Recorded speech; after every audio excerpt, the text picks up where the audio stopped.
One, liberation requires equity, not equality. And that is something I really want people to work on. Thoughts and prayers, Carolyn says. And Tiffany says never. Yeah, thoughts and prayers. I need that. I need that. I need a babysitter. Okay, that's what I need. Um, Liberation requires equity, not equality. It's such an important point because the idea of people needing to feel equal, and it's like, first of all, like nobody gets to say who's equal and who's not. That is a very man-made construct, right? Like we are all divine, we are all sacred. Thank you, Shady. So equality, I don't need. I need equity, right? Balance those scales. Maybe I did a graphic a few years ago. I might actually. Add on to it, but like as a visual, let's picture a fence, right? Let's picture a fence and you have people behind the fence, right?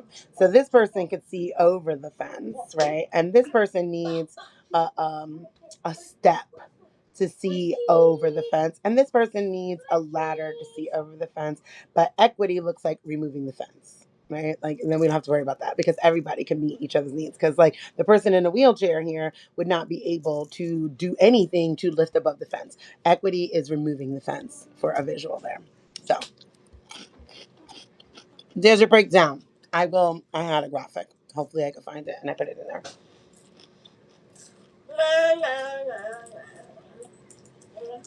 Oh my God, it's scratching my throat and it feels so good. Okay, 2. Liberation centers marginalized voices. Again, marginalized should not be synonymous with Black people. Marginalized across the board, depending on what system of oppression you are talking about. Ableism, cisgendered, patriarchal, race, finances. It just depends, right? But whoever you are advocating for needs the most marginalized voice needs to be lifted up, and that person. So you think about that. 3. Liberation is ongoing, not a destination, right? I say this is about healing too. Okay, guys, shh, because I feel like I'm fighting over you, and I don't enjoy that. Like I always say, healing is a journey, not a destination. Same thing with liberation. It's ongoing. It's not a destination because there's always going to be something, right? There's always ways of breaking free from some sort of construct, especially as we're recreating something, finding other limitations, finding other issues in there and being willing to say, hey, let's sit with this. What could be better? What could be more inclusive? What could be, period, right? Good morning, Addie. Hey, dawn of a new day. I see, Rascal. You can let it in through the door, please. So let's start at number 1. Huh? Okay, hold on. You guys, me, coffee cats and Des. Come on. Good job. Had to let Rascal in. She ran outside this morning because she wanted some air, and then it was raining, and now she wants to be back, so she's back. All right. So, 1. Liberation requires equity, not equality. A liberated system recognizes that equity, providing people with what they need to thrive, is more effective than just treating everyone the same, right? Because again, like I said when I did the visual, it ignores the actual needs of these people, right? It's saying, okay, we'll do this, but are you going to actually be able to do that for every single person? And honestly, what's the path of least resistance? What's easier? Remove the barrier, right? Like, again, when you are doing this work and you're starting to question things, it's like, why question who's not in the room and what are the barriers that kept them out of the room over all of this time, right? There is a reason. So our goal is to seek those barriers and remove the barriers. Michelle says, oh my God, Des, now that my son is home, we have 5 cats here. Yeah. 5 cats, 3 kids, and a lizard, right? I'm a fucking partridge in a pear tree. I can do it with 1 feet. I can do it with 1 feet. I can do it with 1 feet. Get your ass down. I'm him. This is an insane home. No, it's the best home. It is the best home, but it is still y'all the best too. Oh, give me a kiss. Come here. Let me give them a kiss. All right, okay. Oh my God. Okay, I love you guys, but let me work. Oh my God. Let me give them a kiss. Okay, just blow a kiss. They love you guys. It is insane on the weekends. Oh, and by the way, guys, they're home all week. It's spring break. So, We're going to be working on talking about what this looks like when mom has to go to the cottage and do their recordings. All right. Yeah, hopefully. So Substack makes its own clips. I really hope that it does. If not, I think I can actually choose a clip and I'll clip that and put it on TikTok. So we're working on what that looks like when I'm doing this. And I'm like, hey, mom has to go to the cottage and record. Carolyn says, morning, Karen. I hope I spelled your name correctly. You did. You did. You did spell it correctly. Carolyn says, good morning, honey. Okay. Good morning. I need to show you my dance. Okay, we saw the dance. You're amazing. Yeah, trip out, trip out. He's not being salacious. That's quite literally a dance. Okay, I just don't want it to be reported somewhere. I'm like, all right, okay, let's get back to actually working in this insane asylum. So I put as an example, a workplace with a flexible work schedule and accommodation ensures that all employees, including disabled workers, can thrive, right? So I ask you, how can you distinguish between equity and equality in your personal and community efforts? For me, I'm already giving you the answer, right? It is removing the barrier, right? Because we keep trying to be like, okay, well, we'll find ways to make this work around. And it's like, no, just remove the barrier, right? And just sit down and ask the questions. When we talk about like schools, I'm like, why don't we have schools that start at different times? Surely there's also adults that don't want to be at fucking work at 7 o'clock in the morning, right? Like, find those people. Find those people. That's a barrier.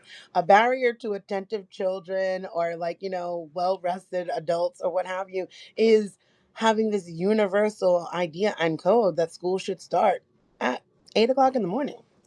There's got to be a way to do these like private or charter schools or what have you and say we're going to start at 10 or 11, right? And then we're going to find those kids and those teachers that match that, right? That's a barrier. Remove the barrier and create what needs to be seen outside of the barrier. Two, liberation centers marginalized voices. A truly liberated system places the voices, needs, and leadership of marginalized communities at the forefront. As an example, community councils that give decision making power to those most affected by policies demonstrate this in action, right? Again, we get into these places, and I get it, but we get into these places and spaces where it's like, okay, here, I'm a marginalized voice, I'm expressing these needs to you. And then the non-marginalized person takes over. Like, okay, well, we know what's best for you. How would you know what's best for me when you're not actually listening to me and regurgitating what I said is not it, right? I need to sit with those things. Let's take a look. Let me see. Because through my own lived experience, I'm gonna know how this policy actually impacts me when I'm reading it more, right? Like, okay, well, let's put this in front of somebody. What does this look like? How is this going to impact you in your day-to-day life and trying to get here, there, or whatever? What does this look like? How is that impacting you? And saying, hey, like, all right, well, what would you revise? What would you advise someone to do, etc.? It's why it's so important to not speak over people and actually give them and like pass that mic, right? I've shared with you before, I have what I would consider a dynamic disability. There's days that it's absolutely great. There's other days I need a full on mobility device to get around. And that's just what it is, right? And so I have insight into how something is going to impact disabled people. But it's going to be limited, right? That scope is going to be limited. I'm not in a wheelchair. I still have the use of all of my limbs. Because even when you're talking about in a wheelchair, okay, what about the person in a wheelchair that uses it occasionally, but the person that's permanently using a wheelchair, or the person who doesn't have, use of any of their limbs? When a friend of mine who I met on TikTok is an incomplete quadriplegic, which is mind blowing, but she's going to have much more insight on certain things with disability than I would. And she's a white woman and she's more marginalized in that aspect than I am, right? Race is going to always indicate how these certain things impact you, right? Because that's what it's for, right? And it's inescapable. To be white, to be black is a visual marginalization automatically. So it's going to tell you how these other systems of oppression impact you in different ways and in a harder way, right? Less heard, less listened to, less believed, et cetera, et cetera. All of those things, right?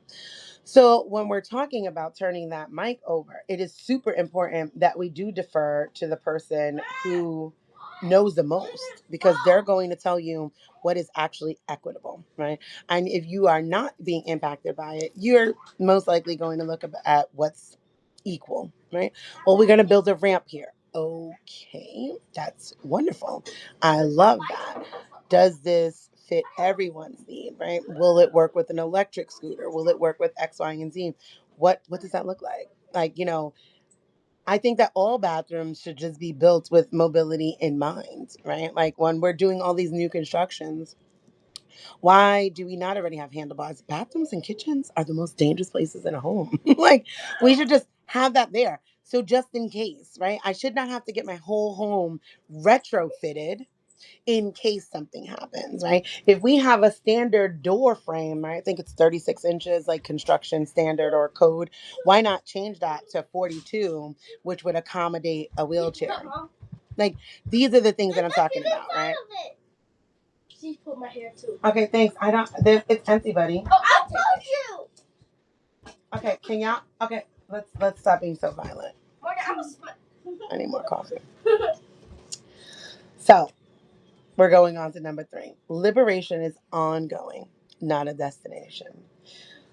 Liberation work doesn't have an end point. It requires continuous evaluation, learning, and adapting. As an example, organizations that regularly assess their policies to address evolving needs ensure that liberation remains a core value.